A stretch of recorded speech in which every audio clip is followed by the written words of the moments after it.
बात शिवराज कैबिनेट के विस्तार की। जी मीडिया आपको उन नामों के बारे में बताने जा रहा है जो बहुत जल्द मंत्री पद की शपथ ले लेंगे।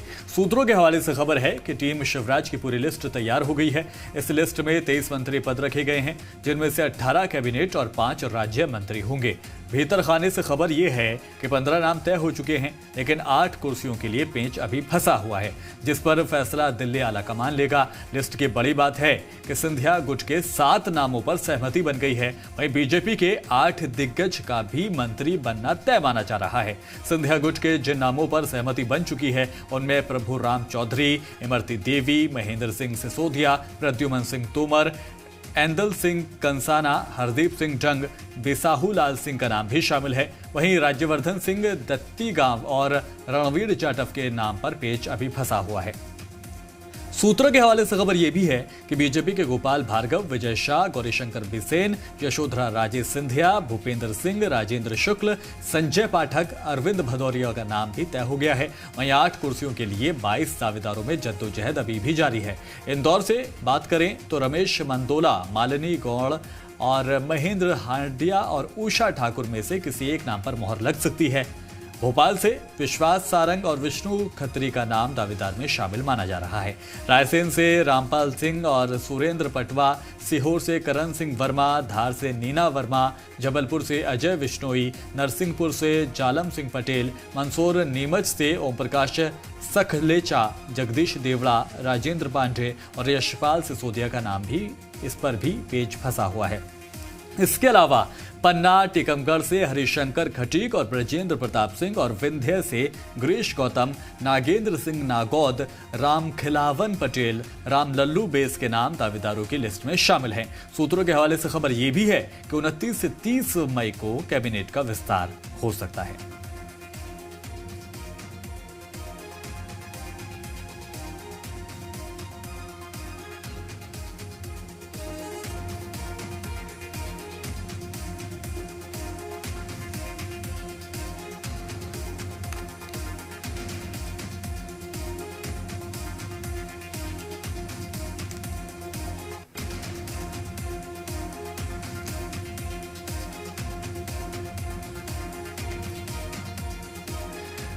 और इसी खबर पर राम मोहन भी हमारे साथ, हमारे नुमाइंदे जुड़ेंगे, साथ ही साथ एसोसिएट एडिटर रहेंगे हरीश दिवेकर, साथ ही साथ संदीप भी हमारे साथ जुड़ेंगे जो भोपाल से अपडेट देंगे। तो राम, बिल्कुल, ये एक बड़ी खबर है और हरीश दिवेकर हमारे एसोसिएट एडिटर हमारे साथ हैं। हरीश, सबसे बड़ा प्रश्न यही है कि जो ये 8 सीटों को लेकर जद्दोजहद है, सभी चेहरे दिग्गज हैं और पहले 15 साल बीजेपी की सरकार रही। 1.5 साल का अगर ये टाइम आप बीच में से निकालेंगे तो सारे वो चेहरे हैं जिन्होंने लंबा तजुर्बा संगठन में भी जिनका है और सरकार के साथ जुड़कर भी विधायक के तौर पर रहा है या मंत्री के तौर पर रहा है। इन जद्दोजहद में इस वक्त शिवराज सिंह चौहान या बीजेपी का आला कमान लगा हुआ है। क्या सिंधिया कुछ और मंत्री मांग रहे हैं अपने खेमे से? जी बिल्कुल राम, आप सही कहा। सिंधिया मंत्री तो मांग ही रहे हैं, साथ में ये बात भी आ रही है कि बड़े विभाग मिले और राजवर्धन दत्तीगांव और रणवीर जाटव, इन 2 नाम पे पेच फंसा हुआ है। सिंधिया इन दोनों को भी मंत्री बनाना चाहते हैं, जबकि एक नाम के ऊपर बात चल रही है। हालांकि अभी साफ नहीं हो पाया कि स्थिति क्या बनेगी, लेकिन राज्य मंत्री की बात भी की जा रही है कि सिंधिया के जो नाम हैं जितने हैं उनमें 2 राज्य मंत्री बनाए जाए, जिस पर सिंधिया तैयार नहीं हो रहा है। सिंधिया सभी को कैबिनेट मंत्री बनाना चाहते हैं। अभी जो फार्मूला तय हुआ है, जो हमें अंदर सूत्र बताया कि 18 मंत्री बनाए जाना है कैबिनेट और 5 राज्य मंत्री बनाए जा रहा है। उसमें सिंधिया खेमे से 2 राज्य मंत्री बनाए जाएंगे, 3 भाजपा के खेमे से बनाए जाएंगे राज्य मंत्री। लेकिन अब सिंधिया चाहते हैं कि सभी उनके जो है कैबिनेट मंत्री बने, जिसमें राजवर्धन दत्तीगांव 2 बार के विधायक हैं, रणवीर जाटव की बात आ रही है, इन दोनों को वो कैबिनेट मंत्री बनाना चाहते हैं। तो मामला अभी पेच फंसा हुआ है, उलझा हुआ है और इसी को लेकर 5 दिन से माथापच्ची चल रही है। सुबह शाम बैठक हो रही है। भाजपा की बात करते हैं, भाजपा के अंदर भी मामला उलझा हुआ है। इनके दिग्गज इतने ज़्यादा हैं कि वो एडजस्ट नहीं हो पा रहे। रात को भी शिवराज सिंह बीजेपी मुख्यालय पहुंचे, रात में बैठक करी, सुबह फिर पहुंच गए। लगातार 5 दिन से मंत्रालय में 2-2 घंटे से माथापच्ची कर रहे हैं। इसको लेकर केंद्रीय हाईकमान से भी समय मांगा हुआ, अभी समय मिला नहीं है। उसके पीछे वजह यह बताई जा रही है, जिस तरह से प्रस्ताव मांगा जाए केंद्रीय हाईकमान ने, उन्होंने बहुत माइक्रो लेवल की स्क्रूटनी मांगी है कि किस किस को मंत्री बनाने के पीछे क्या वजह है और उनको बनाए जाने के बाद उसके विपरीत क्या एस्पेक्ट आ सकते हैं। पार्टी के अंदर असंतोष किस तरह बनेगा, तो क्षेत्रीय संतुलन, जातिगत संतुलन के साथ साथ अंचलवार संतुलन भी चाहिए, किसी अंचल में इनबैलेंस ना हो जाए। क्योंकि मैं आपको बताना चाहूंगा कि बिंद के विधायकों ने एक बैठक की थी, उनका कहना था हम 24 विधायक यहां से जीत के आए तो हमें कम से कम 8 मंत्री चाहिए। अभी जो वर्तमान जो स्थिति बनी है, वर्तमान जो अभी हमारे पास खबर आई है, उसमें ग्वालियर चंबल एक बार फिर से वजनदार होने वाला है। अभी ग्वालियर चंबल से सिंधिया गुट के ही 4 मंत्री बनने वाले हैं। उसके अलावा नरोत्तम मिश्रा ऑलरेडी पहले से वहां पर हैं, फिर यशोधरा राजे सिंधिया हैं, अरविंद भदौरिया, इस तरह से 7 मंत्री ग्वालियर चंबल से होंगे। इसी तरह बात करें कि अभी मामला उलझा है इंदौर, जो सबसे बड़ा है। 2015 के बाद से इंदौर में कैलाश विजयवर्गीय लास्ट मंत्री थे, उसके बाद से मंत्री पद ताई और भाई और शिवराज जी के चक्कर में उलझा रहा, वहां से मंत्री नहीं बनाए। इस बार सिंधिया गुट के तुलसी सिलावट ऑलरेडी वहां पे मंत्री बन चुके हैं। ऐसी स्थिति में अब वहां बैलेंस करने की जरूरत है। तो धार की बात करेंगे, धार में राजवर्धन दत्ती गांव की बात करते हैं तो वहां पर नीना वर्मा, जो विक्रम वर्मा की पत्नी है, कद्दावर नेता है, और नीना वर्मा भी लगातार विधायक हैं 2-3 बार से। तो स्थिति उलझी इतनी ज्यादा है कि भाजपा माइक्रो लेवल पे बना रही है और लगभग बन चुका है। 8 पद ऐसे हैं जिसमें मामला उलझा है और 22 दावेदार हैं, और 22 दावेदार ऐसे हैं जो सभी दिग्गज हैं, जिनको नकारा नहीं जा सकता। तो उसमें यह तय किया जा रहा है जिसका नाम कटेगा तो वो कितना नुकसान पहुंचा सकता है या उसे संगठन में किस तरह एडजस्ट किया जा सकता है, इसका पूरा चार्ट बना के केंद्रीय संगठन ने मांगा है। और बार बार समय मांगा गया यहां से दिल्ली के लिए। दिल्ली ने कहा है कि जितनी बार क्योरी लगाई उस क्योरी में कहा है पूरी तैयारी करके लेके आए। तो उसी तैयारी को लेकर लगातार शिवराज एक्टिव हो गए। कल रात को भाजपा कार्यालय पहुंचे थे, आज सुबह भी भाजपा मुख्यालय पहुंचे और आज फिर रात को बैठक होगी। उसके बाद कल शायद संभावना जताई जा रही है कि दिल्ली मुख्यालय जाके। संदीप, हरीश को भी बड़ा लंबा तजुर्बा है, आपको भी मध्य प्रदेश की सियासत का लंबा तजुर्बा है। कभी ऐसा हुआ है कि इतने विधायक जो विधायक न हो एक तरह और मंत्री पद हो, या अगर ये खबर सही होती है कुछ दिनों के बाद कि सिंधिया के खेमे से 8 और लोग मंत्री पद लेंगे, 2 उनके खेमे से पहले हैं, तो 10 चेहरे ऐसे जो विधायक ही नहीं हैं और मंत्रिमंडल में नजर आएंगे, ऐसा कभी हुआ है?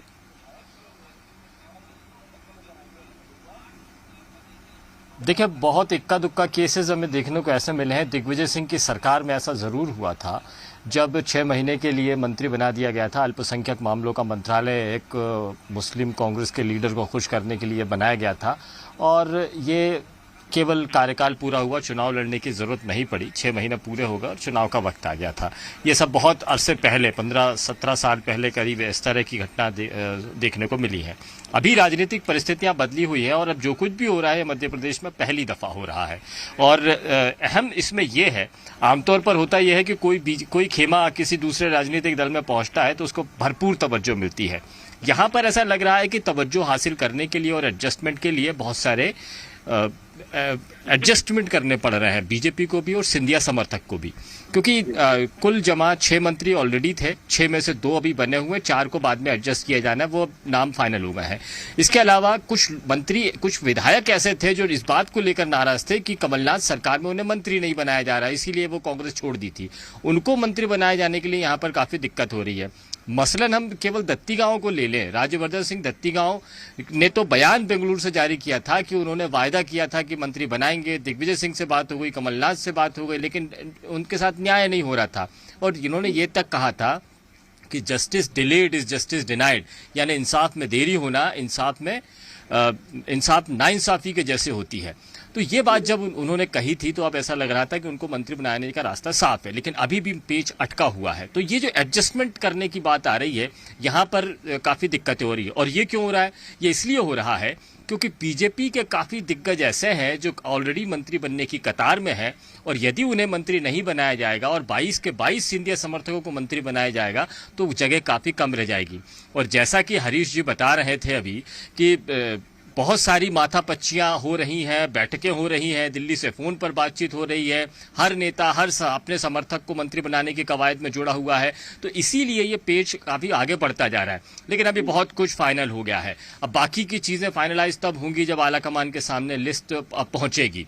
यहाँ जो पेच फंसा हुआ है वो केवल एक ही बात का कि क्या बाकी के लोग यानी दत्तीगांव और रणबीर जाटव ये लोग मंत्री बनेंगे, इन दोनों में से कौन मंत्री बनेगा, या ये मंत्री नहीं बन पाएंगे, या इनकी भरपाई किसी और तरीके से की जाएगी।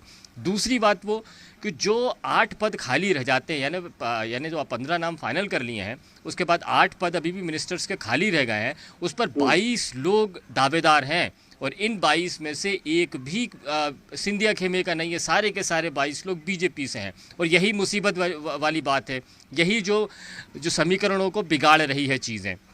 तो इन 22 लोगों में से जब एडजस्टमेंट किया जाएगा तो यहीं पर आलाकमान को, संघ को, शिवराज को, संगठन को, वीडी शर्मा को, कैलाश विजयवर्गीय और नरेंद्र सिंह तोमर जैसे मेहमान आए हैं वो भी संभालने हैं।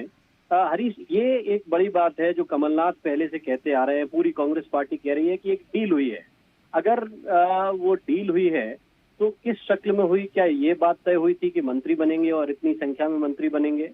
और अगर ये मंत्री बनते हैं तो पहले तो ये कहा जाता है कि उपचुनाव वहां जीतेंगे जहां वजन हम डालेंगे, जो वजनदार होगा, तो वजन डालने की कोशिश है मंत्री पद देकर। क्या इससे इस बात का भी एक तरह से खुलासा होगा कि बात जो अंदर अंदर हुई थी वो सरकार गिराने की शायद वो एक डील की शक्ल में भी हुई थी कि जो विधायक हैं वो भी मंत्री बनेंगे, इस्तीफा देने के बावजूद बनेंगे? जी बिल्कुल, डील वाली बात तो बिल्कुल साफ तौर पे साबित होती है कि सबसे पहले शुरुआत हुई ज्योतिराज सिंधिया से होती है। ज्योतिराज सिंधिया को राज्यसभा का भी टिकट नहीं मिल रहा था कांग्रेस में, इसकी आशंका थी कि मिलेगा ही नहीं मिलेगा। इसको देखते हुए डील हुई, एक बार राज्यसभा का सदस्य नहीं बनेंगे, केंद्रीय मंत्री भी बनेंगे, ये क्लियर है, बिल्कुल साफ हो चुका है। उसके बाद वो अपने समर्थकों को लेके गए, 6 मंत्री नियुक्ति दिए, उनको मंत्री पद बनाएंगे, ये भी क्लियर हो चुका। लेकिन जो मंत्री नहीं बने थे उनको मंत्री बनाया जाएगा, बाकी के 4 लोगों को जो प्रभावी लोग हैं। इसके अलावा जो विधायक जो मंत्री नहीं बन पाएंगे उनको संगठन में, निगम मंडल में, प्राधिकरण में, बोर्ड में उनको एडजस्ट किया जाएगा, उनको पदों से नवाजा जाएगा। ये सारी बातें हो चुकी हैं। ठीक है, बहुत शुक्रिया। हमारे साथ जुड़े थे हमारे तमाम संवाददाता, राम मोहन शर्मा भी जुड़े हमारे साथ, हरीश जी भी जुड़े हमारे साथ, संदीप जी भी जुड़े। बहुत शुक्रिया आप तमाम हमारे साथियों का हमारे साथ जुड़ने के लिए। तो कैसे